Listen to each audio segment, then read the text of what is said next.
kootiif.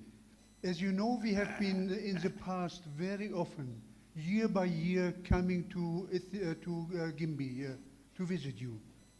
Naa isiniin ilaaluudhaaf du'achuudhaa fi waggaa waggaan akka dhufnu abdiin baay'een banamee ture. Also in 2020, we tried to come with a big group to visit you here in Gimbi. Waggaa 2020 dhufuu yaadamee ture addan.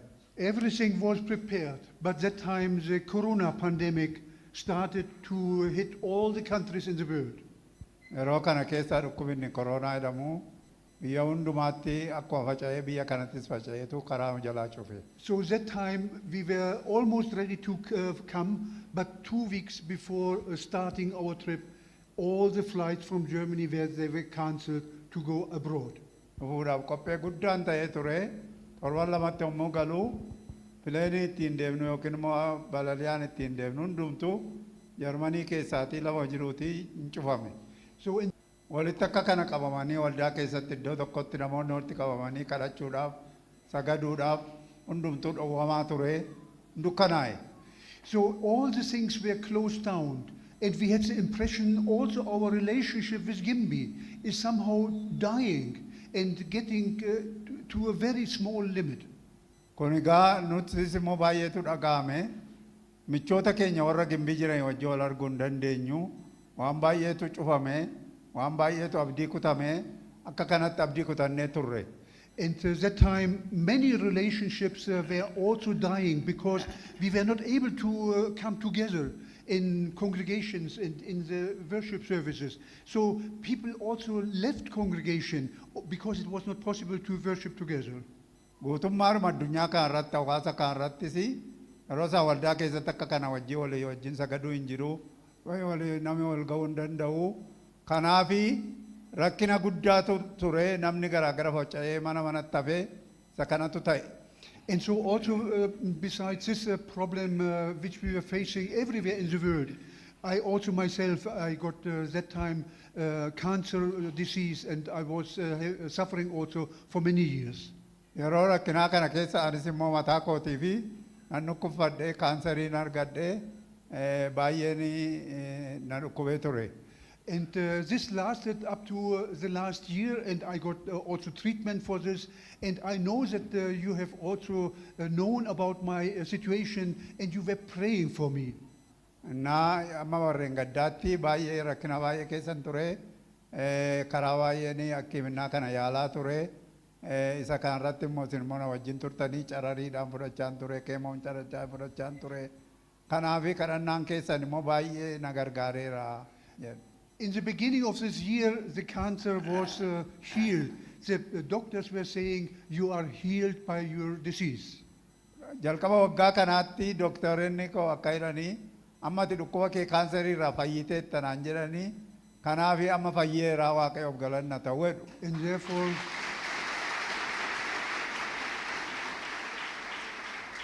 in the morning in the prayer we heard this, and he was always asking, have you experienced this power of God in your life, this healing power in your life? And many of you said, yes, we have this also experience in our life.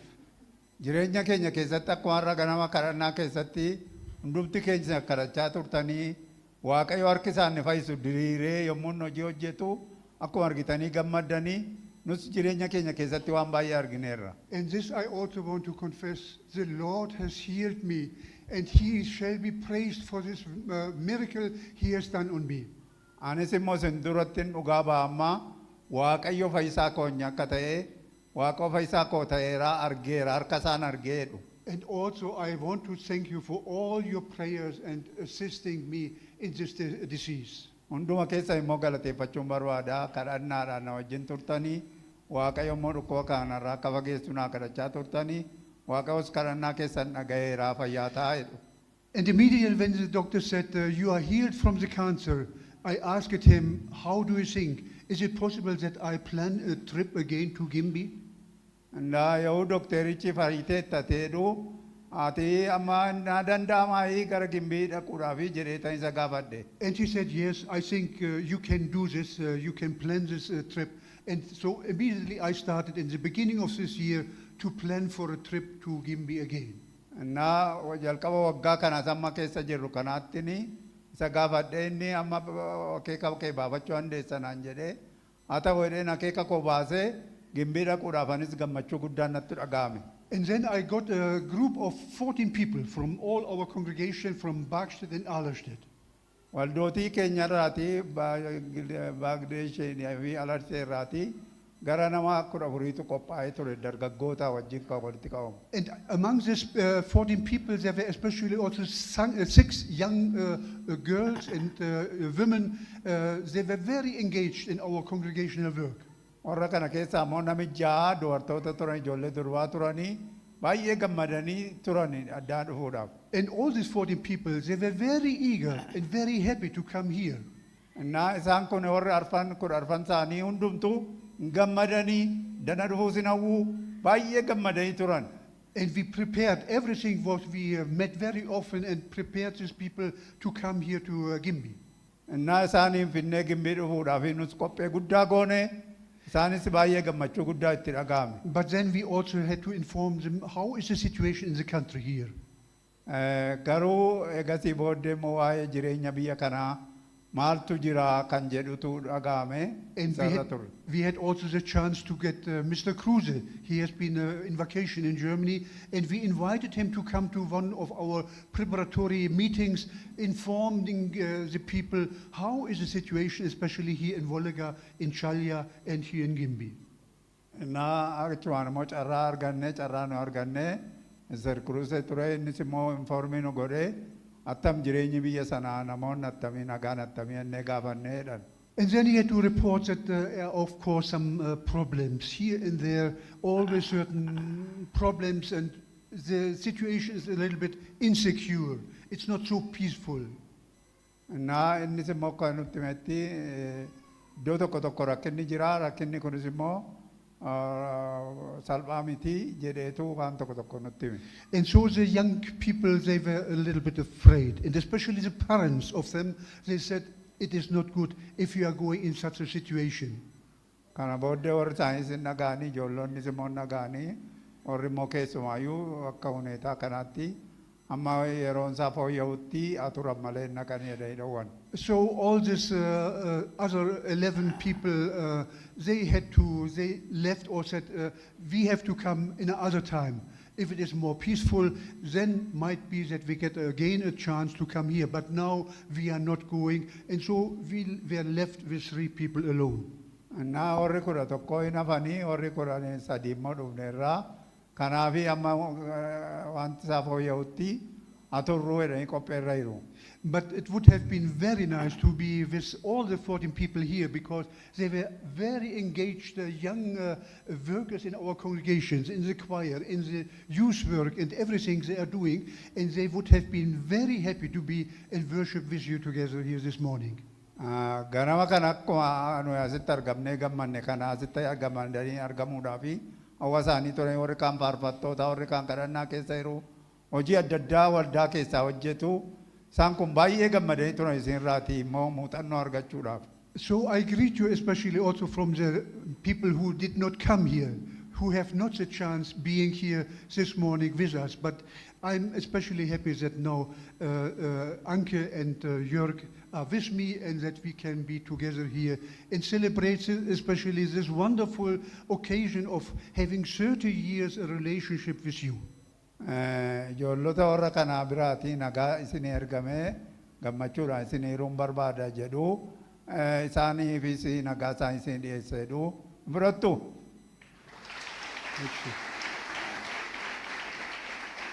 Akkasumas immoo Ankeedhaa fi Joorgenii warra addaatti argaman immoo baay'ee gammannaa Waaqayyoo nagaadhaan nu fidee asitti nu argisiise isaaniifis immoo Waaqayyoo eebbisu jennaa. So I'm very happy that we are today here in order to celebrate also this special occasion that we are having a very long-standing relationship with each other, 30 years, and that is really something. Arras immoo baay'een gammadaa waggaa 30 kan ture walitti dhufeenyi keenya jaalallee tokko taanee michuu tokko taanee hojii Waaqayyoo keessatti naqatamuu keenyaatii fi arras immoo isa kana walii wajjinii gammachuudhaan dabarsuu keenyaatiif baay'een gammada. And 18 years ago, we started with a special project here, helping, assisting the destitute children, the orphan children, giving them food and sending them to the school. Waggaa 18 fuuldura addanatti ijoollota warra barbaachisu kana gargaaruudhaa fi yaaliin godhamee ture isaaniis immoo gargaarree barumsa isaaniitti hundumaatti gargaarree asiin geenyeerra. All this what we have done during this long time brought us very close together, and you are becoming our not only our friends, but you are really our brothers and sisters in Christ, and for this we are very, very thankful. Kun hundumtuu inni hojjetame kuni jalqaba yoo ta'e iyyuu jalqabi isaa gaarii waanta ta'eef guddatee ija godhatee firooma keenya cimsee michummaa keenya cimsee guddannee ijoollota kanas gargaarree ijoollota baay'ee amma kanaa gargaaruu keenyaati Waaqayyoon galateeffannu. God be praised for doing this on all of us. Isa kana hunduma keenya Waaqayyoon nu dandeessisee galateeffamu jedhu. I would like to take a word of the Holy Scripture from Matthew chapter 9 verse 35 to 38. Wangeela Maatiyos boqonnaa 9 lakkoofsa 35 amma 38tti kan jiru dubbisi. Eebbaan nu dubbisu nam tokko. Nam tokko nu dubbisa.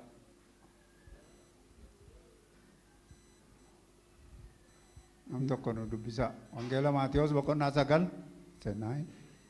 Yeah, 35 to 38. Chapter 9. Chapter boqonnaa 9 lakkoofsa 35 amma 38tti abbaan tokko nu dubbisa maalo. Nama dubbisu beeku jira. Yeah. Yesus mandaroota hundumaa fi gandeen keessa naanna'ee manneen sagadaa keessatti barsiisaa wangeela mootummaa Waaqayyoo hidhaa dhukkubaa fi dhibee hundumaattis fayyisaa ture.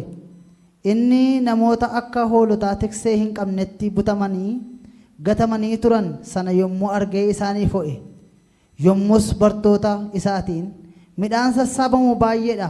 Hojjetoonni sassaaban garuu muraasa. Egaa hojjetoota warra midhaan sassaaban itti hayaafatuuf abbaa midhaanichaa kadhadhaa jedhee ameen.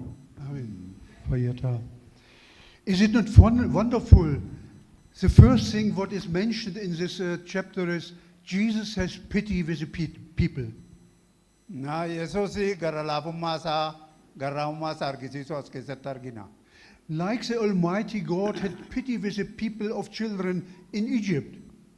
Na akkuma ijoollee Israa'elii fi saboota Israa'elii fi garaa laafee garaa bal'atee Waaqayyootii fi Waaqaattis akka namaattis garaa bal'atee argina. When the children of Israel were in Egypt in slavery, God felt pity on them. Na yoo isaan garba harkaa warra Yihuudootaa maanna warra Gibxi jala turanii Waaqayyoo isaaniin ilaaleetu garaa laafeef. And so he sent Moses in order to release them from the slavery. Na kana Waaqayyoo nama tokkotti erge Museetti ergeetu sabni kuni hiikamanii addanaati ba'anii jedheetu ergaa erge. And God had not only pity with the people, children of Israel. Waaqayyoo gara laafummaa isaa duwwaa miti. God felt pity with all the people of the world.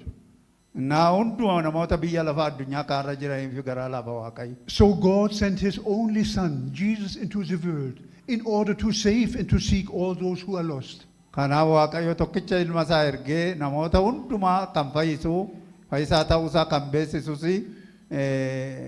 hojii kana hojjete.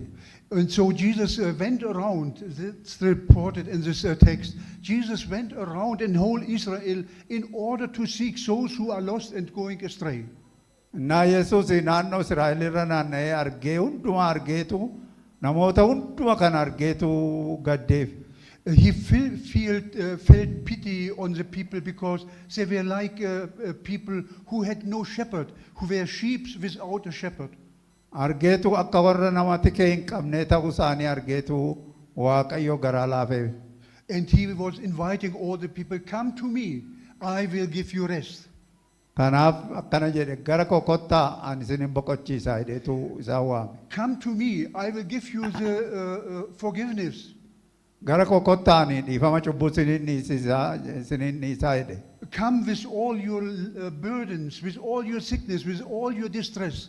Come to me, I will give you rest and peace. Rakkina keessan keessatti, gadda keessan keessatti, dhukkuba keessan keessatti warri jirtan hundumtuu gara koo kottaa ani boqonnaa isinii ta'a, boqonnaa isinii kennaa jedhee waame. Praise to God that He has sent His only Son to us in order to save and to seek us. Waaqayyoof galanna ta'u inni nu fayyisuudhaaf, inni nu jiraachisuudhaaf ilma isaa ergee isa fayyisaa kana ergeetu nu fayyisee isa nu gidduu jira. So Jesus is our Savior and our Redeemer. Yesuus fayyisaa keenyaa fi isa luba nu baase, isa biduu nu kenne gooftaa keenyan. Filled with pity and mercy, Jesus went around and He was teaching the people. Yesuus isaaniin naanna'ee argeetu garaa laafee fi hojii isaanii rakkina isaanii hundumaa hubateetu garaa laafeef. He was not teaching the people only, He also was preaching them and healing the people. Ho'uusaa duwwaa isaaniif ho'uu duwwaa miti hin barsiisee itti lallabee sagalee Waaqayyootti dubbate hin barsiise. All those who had mental or physical problems, He was inviting them, come to me, I will give you forgiveness, I will give you rest. Warri dhukkufatanii jiranii, warri qaami isaanii fayyaa hin taanes hundumtuu, warri immoo rakkina adda addaa keessa jiranii hundumtuu, warri naafa turanis, warri dhukkubuu turanis hundumtuu gara koo kottaa ani boqonnaan isinii kennaa. So His service was really a holistic service because He gave them mental and physical rest and forgiveness. Hojiinsaa guutummaa namootaaf kan ta'udha, guutummaa jireenyaa hundumaa kan ta'udha. Gara koo kottaa anatu sin tajaajila jedhee ofitti waame michuu godhate. All His words, all His preaching and teaching was filled with the power of the Holy Spirit. Sagaleen isaan inni dubbatu, inni barsiisu hundumtuu humna Waaqayyootiin kan guutameedha. Isa kanas immoo hin barsiise gooftaan keenya. All His words and deeds were really powerful. Hojiinsaa inni hojjetus, sagaleen isaas, dubbiin isaas hundumtuu humna Waaqayyoo isa guddaatiin kan guutameedha. Humna All what He qabuutiin. said became true. All what He said happened also. Hojiinsaa hundumtuu gaariidha, dhugaadha si waaqarrattis lafarrattis. So from this lesson or from this text we can read and learn 5 important lessons. Kanarraati waan baay'ee dubbisuu dandeenya. Isa inni barreesse kanarraati, sagalee inni dubbate kanarraati. The first thing we read in this text is Jesus went around. He went around in whole Israel. Inni tokkoffaanii naanna'eetu ilaale jara kana warra rakkina keessa jiranis, warra dhukkubsatanis, warra fayyaa ta'anis hunduma isaanii akka isaan itti jiran naanna'ee ilaaleetu waa'ee isaanii gaddee fi argina. So Jesus was going around to the different villages. He was going to the different towns. Innaa mandara isaanii dhaqee, gara mana isaanii dhaqee, gara safara isaanii dhaqee, gara dallaa isaanii, ollaa isaanii dhaqeetu gooftaan keenya Yesuus Kiristoosin arguu ilaaluu argina. So He was going to the people. Gara namootaa kan dhufuudhaan. He was not just waiting that the people came to Him. Akka namoonni gara isaa dhufaniif dhaabatee kan eegu miti, gara namootaa kan naquudha gooftaan keenya Yesuus Kiristoos. His going to the people was a going mystery. Going to the people, not waiting for them to come to Him. He was going to them. Gooftaan keenya Yesuus Kiristoos tajaajila barbaachisaa deemuu danda'uun, tajaajila soqosuu danda'uun, tajaajila hafuura Waaqayyootiin deemuutiin adeemee dhaqeetu barsiisa malee achi dhaabatee neeku. So He was going in order to search those who are lost, those who are burdened by sin, those who are bound by the evil spirits. Yommuu deemu immoo warra cubbuudhaan badee ture, warra rakkina keessa jiranii, warra immoo kufanii jiranii, warra cabanii jiran hundumaa arguudhaaf mandara keessa iddoo lafa isaan jiran hundumaa dhaqe gooftaan keenya Yesuus. He was looking around for the needy and lost people. Innaa namoota warra badanii jiran, kufanii jiranii, mana Israa'elii ba'anii jiraniitii fi dhaqe gooftaan keenya. So when Jesus was going around, He found even a person sitting in the tree, not only on the ground. He was sitting in the tree, and this was Zacchaeus. Yommuu deemu kana gooftaan keenya Yesuus Kiristoos warra lafa jiranitu hin ta'in, warra mukarra jiran illee argeera akka Zacchaeus kana. Mukarratti argee gadi bu'u ittiin jedhe. Or when He was going around through the different villages, He found even a woman sitting beside the well, and she was also very in a distressed situation. Na yemuni mandara keessa deemus immoo warra dhukkubfatee abiddaan guggubatee yookiin rakkinaan dhukkubaatiin guggubatanii jira hundumaa argeetu gaddee fedha. She was sitting there beside the well in order to wait to get water from that well, but she did not expect that Jesus was coming to her. Akkasumas yommuu deeme immoo gara bishaan lafa burqaa warra bishaan budduufatu biraatti naqee inni dhufte isheen bishaan waraabbattus achitti nama rakkate isa arge. And you remember what Jesus asked her, please, can you give me some water? Yaadattu ta'a gooftaan keenya Yesuus Kiristoos kan inni gaafate bishaan xinnoo ishee naa kenni jedhee gaafate. She was really surprised to hear this because it was very unusual that a man was asking from a woman such a service. Na inni kuni isheetti baay'ee ulfaataa ture dhiirri tokko dubartii kaanraati bishaan gaafachuuni baay'eetti ulfaate isheetti. But Jesus gave her the water for which she was longing, the water of life. She received a new life. Na gooftaan keenya Yesuus Kiristoos jireenya isa bara baraa karaa bishaan kana akka inni kenne bishaan isa bara baraa ofii isaatiif akka inni kenneef ilaalla. Or when Jesus went around, he found even in a special place Matthäus. He was a tax collector. He was sitting for the Roman Empire. He was sitting there and take the tax from the Jewish people. Utuu deemus immoo warra immoo qaraxa walitti gabaa keessaati midhaan kana walitti qabanii qaraxa kana wanni godhanii akka Maatiyoosaa kanas argeetu waame ofitti. And this person, he was hated by the other people, by the Jewish people, because he was taking the tax from the Jewish people and paid it to the Roman Empire. Cubbamaa dheedhanii ilaalu warra akka godhan kanaa Maatiyoosii hojii yommuu naasa warganiitu ilaa namichi kunii waan hin taane namicha kana wajjin haasaatu waan isaa beekeeti wajjin haasa'u jedhanii cubbamaa akka inni ta'e mul'isan. Jesus went even to such a person. He saw him and he knew what very bad work he was doing, but he understood, this shall be my follower, this shall be my apostle in my group. Yesuus beeka ture akka inni qaraxaa ta'e akka inni cubbamaa ta'e akka inni immoo nama miidhu beeka ture garuu namicha kana hin jaallata ture baay'isee akka innichi keessaa ba'ee maatii Waaqayyoo ta'uun saba Waaqayyootti dabalamuu hawwaa tureef. So in all these different texts we read this always again, Jesus went around, he went to the people, those who were bound by the evil spirits, with the sin and many other things, and he tried to save them. Hawaasa sana keessa deemee gooftaan keenya Yesuus Kiristoos rakkina namoota kana tokko tokko ilaalaa ture. The second point is that he also tried to teach them. He not only saw them in the different places, he had always a message for them. Inni lammaffaan immoo Waaqayyoo ergaa isaanii qabata. Ergaa inni qabu immoo karaa barsiisa isaatii ergaa jireenya isaaniif ta'u barsiisaa ture. He was preaching them that the kingdom has come. In my person, God himself has come into the world. Na barsiisa isaa keessatti immoo mootummaa Waaqayyoo dhiyaateera. Qalbii dirradhaa hidheetu barsiisa kana barsiiseetu Waaqayyoo gara mootummaa isaatiitti saba isaa waammate. In my person, I will bring you forgiveness. In my person, I will give you rest and peace. Na karaa tokko boqonnaa isinii kennaa karaa tokko immoo dhiifama cubbuu isinii kennaa hidheetu itti dubbate. So his coming was a preaching ministry. He was preaching the people about the kingdom of God. Sagalee Waaqayyootti lallabee waa'ee mootummaa Waaqayyootti lallabe. All what we have was written in the Old Testament became true in Jesus Christ.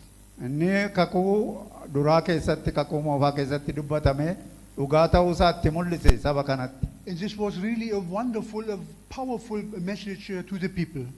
Inni kunis humna kan qabu sagalee Waaqayyoo isa humna qabu ta'uu isaa namootatti mul'ise gooftaan keenya Yesuus Kiristoos karaa barsiisa. When Jesus was born, there was immediately this wonderful message by the angels that the Lord has been born, the Lord who is Lord and also the Savior of all.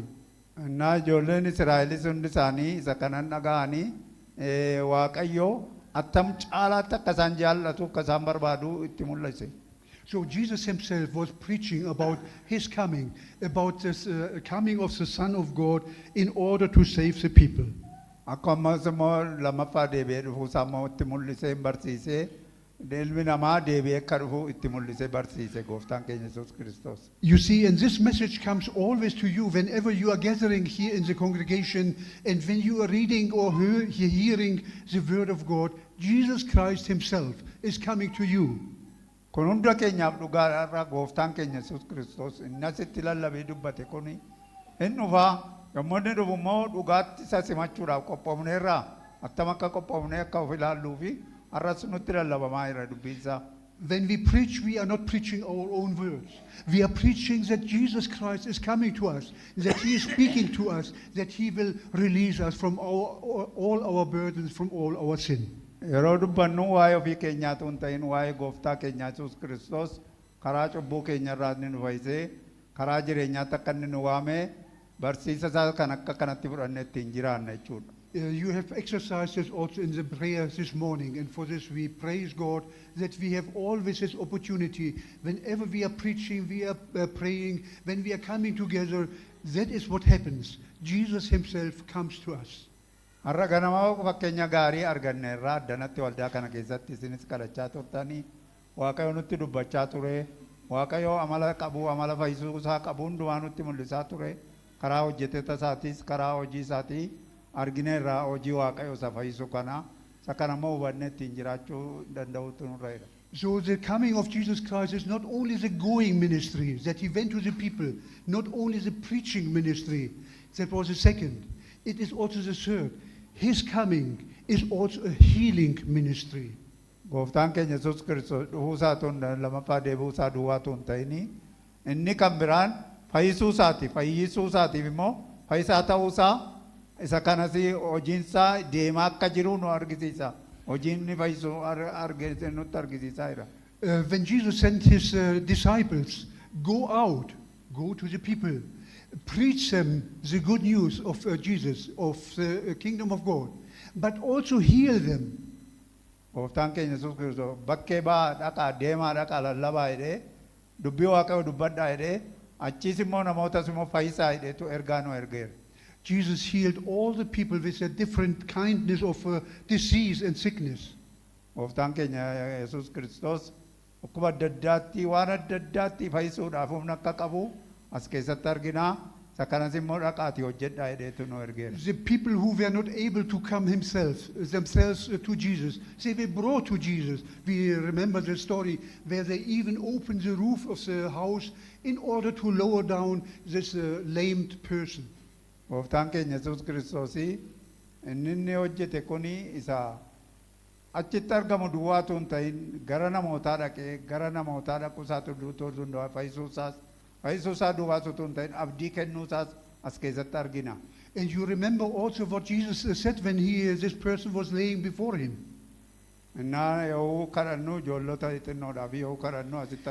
This lame person, he had a special problem. He was not able to walk. He was sitting or laying on this bed for many years. When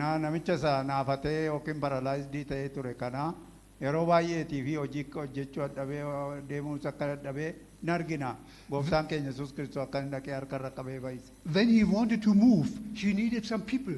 They were carrying him to move from one place to the other.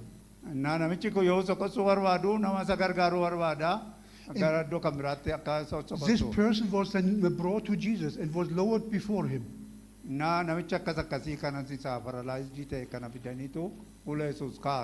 What did Jesus say to him? Jesus said, I understand your problems. What do you want from me to do? And I think the lame person had this special problem that he was not able to walk. He was lame. He needed always people that he was moving from one place to the other.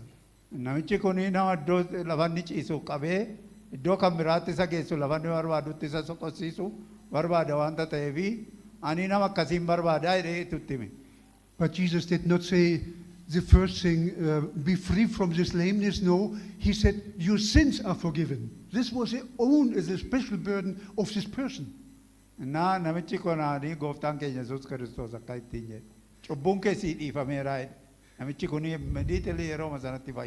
This was a much bigger burden than not able to walk. baay'ee cimaa kan ture egaa baay'ee humna cimaa barbaada ture. And when he received the forgiveness of his sins, Jesus said to him, "Raise up and walk." Yommuu dhiifamuu cubbuunsaa isaaf dhiifametti ka'iitii siree kee baadhadhu adeemee. So Jesus' service was really a wonderful service. He was not only speaking to the people, that he was going there. He was not only preaching the people, it was also a healing ministry. He was healing the people from all their distress, from all their problems, diseases. Gooftaan keenya Yesuus Kiristoos lallaba isaa duwwaatu hin ta'in, dubbachuu isaatu hin ta'in, namoota immoo fayyisuudhaafis immoo fayyisaa akka ta'e argisiisee dhaqee fayyisee jara kana akka jara kanarraa arginu akka maanatti. And the last point I learned from this text is especially like it was beginning. Jesus was filled with love and mercy and really pity. With everybody he saw, he was filled with love and mercy in order to help this person. Umarratti waan tan jechuu barbaadu gooftaan keenya Yesuus Kiristoos jaalala isaa, araara isaa, gammachuu isaa, gadduu isaa, namaaf hawwuu isaa as keessatti yommuu arginu baay'ee jaalala Waaqayyoo as keessatti hubachuu dandeenya. And that is a wonderful message. With everything we have, with all our distress, with all our doubts, with all our sickness and problems we have in our life, we are allowed to come to Jesus. We can be brought to Jesus. We can bring everything to him and he will see it, he will understand it, and he will take it from us, all this burden. Gooftaan keenya Yesuus Kiristoos bira immoo dhufnu waan hundumaa qabnu, dhukkuba qabnu, rakkina qabnu hundumaa finnee yoo dhufnu inni immoo kana hundumaa keessatti nu jaallatee kaarraati immoo bilisummaa nu baasuudhaafi lubummaa nu baasuudhaafi nu fayyisuudhaafi araara isaa nu kennuudhaafi fayyisuu isaa nu argisiisuudhaafi humna isaa guddaatiin nu gidduu deddeebi'a jechuudha. You see, we have a wonderful Lord. We have a wonderful Lord who is able to save, who is able to make us heal again. Gooftaa keenya Yesuus Kiristoos karaa kana argina gaa isaa waan hundumaatti nama fayyisuu danda'u waan hundumaatti nama hiikuu kan danda'u isa duwwaa argina asitti. We have heard also this morning, Waaqayyoo danda'a, Waaqayyoo danda'a, Gafunda akas jedhani. And we can also say, Jesus Christ is able to do. Jesus danda'a, Jesus danda'a.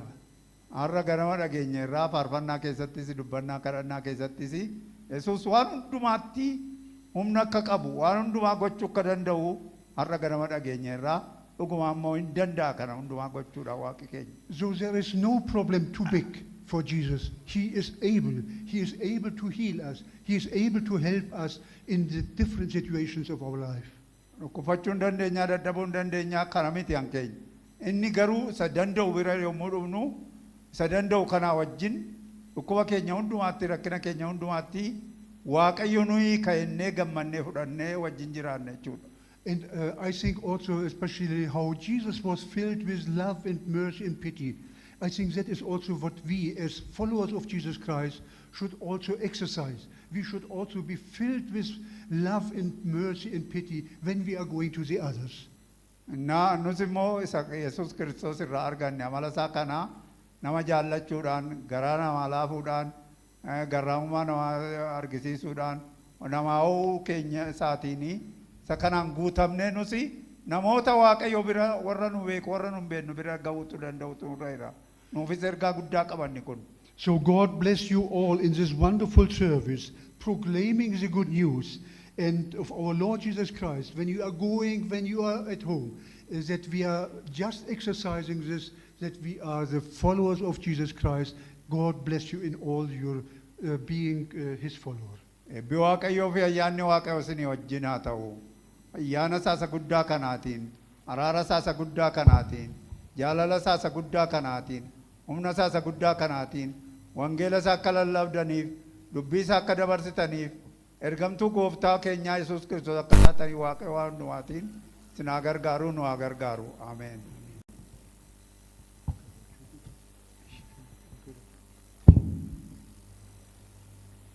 Abbaa keenyaa, uumaa keenyaa, Waaqa keenyaa guddaa si galateeffanna ilma kee Yesuus Kiristoosin nu jaallattee, ijoollee kee nu godhattee, maatii kee nu godhattee, dubbii keetiin gara keenya dhuftee, ayyaana keetiin nu barsiiftee, saba kee wajjin walitti nu qabdee, galanni Waaqa irratti lafa irratti siif haa ta'u.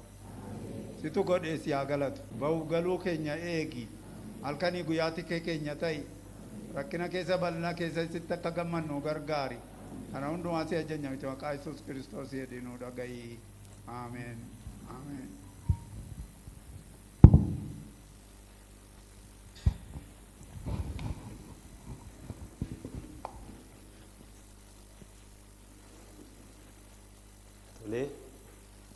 Sagalee Waaqayyoo dhageenyeef Waaqayyootti guddaa gammannaa.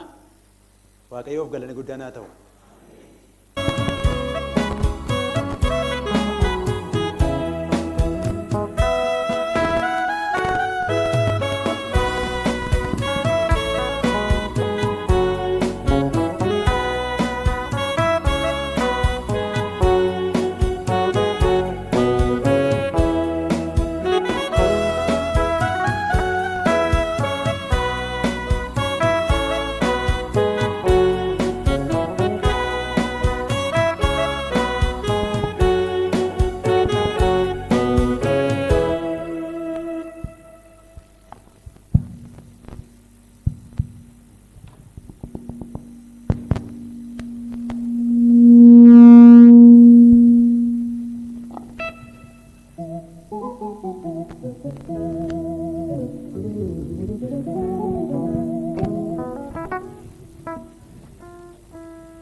But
Jesus imadisa alako babada katete tolera duriko urkagari apaturgao Kristos var amasamas dagale weduko isumane bisa turatu koinara bori Jesus imad alako babada katete tolera duriko urgagari apaturgao Kristos bari natti tole entrata kuno Imma ko Jesus tu mi jesse Yado ko kambara bara Jesus tu panoti tenkase Natti tole entrata kuno Imma ko Jesus tu mi jesse Yado ko kambara bara Jesus tu Ambasamas Ambasadabane weduko Isumane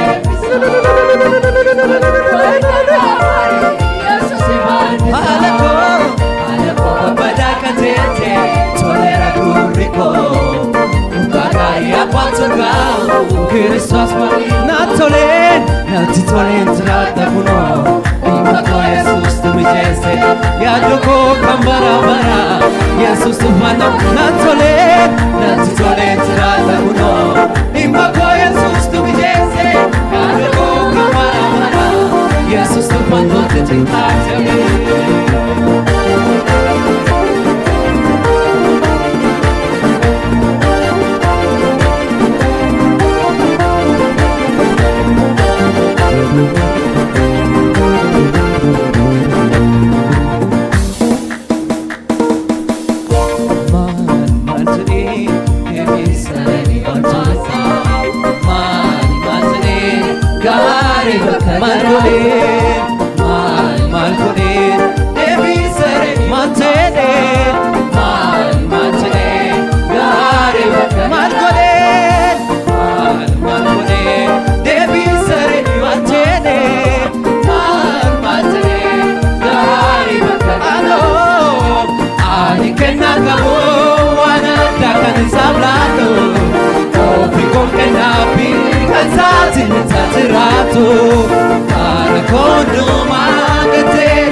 Ofi con che napi cansati taturato para condoma katere tani sapura orgaleba uko magasa antira piratala ol passe kangan bune tabina continente datapico antira piratala ol passe kangan bune tabina continente datapico antira piratala ol passe kangan bune tabina continente datapico antira piratala ol passe kangan bune tabina continente datapico Yesusi natafayomo fone bubu kanangabo kabatu bakani bara bobasa Yesusi natafayomo fone bubu kanangabo kabatu bakani bara bobasa Yesusi natafayomo fone bubu kanangabo kabatu bakani bara bobasa antira piratala ol passe kangan bumne jabina continente datapico antira piratala ol passe kangan bumne jabina continente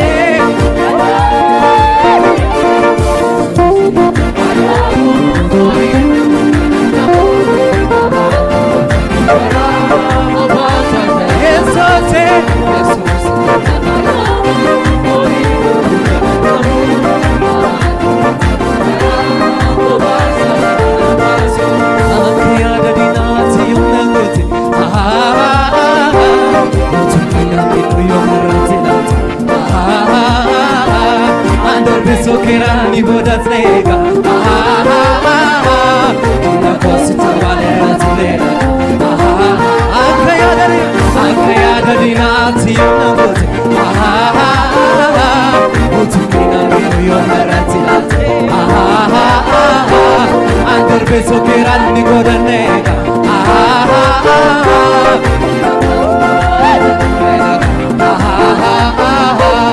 anche yada dinati yom nagot tutina minu yom ratinate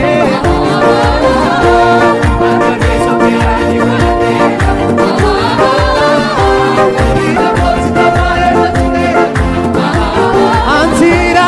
Antira biratala ol base kanganam bunne tabina kotinate dana bikoti antira biratala ol base kanganam bunne tabina kotinate dana bikoti Yesusi latapalo onir kotinana bravo basa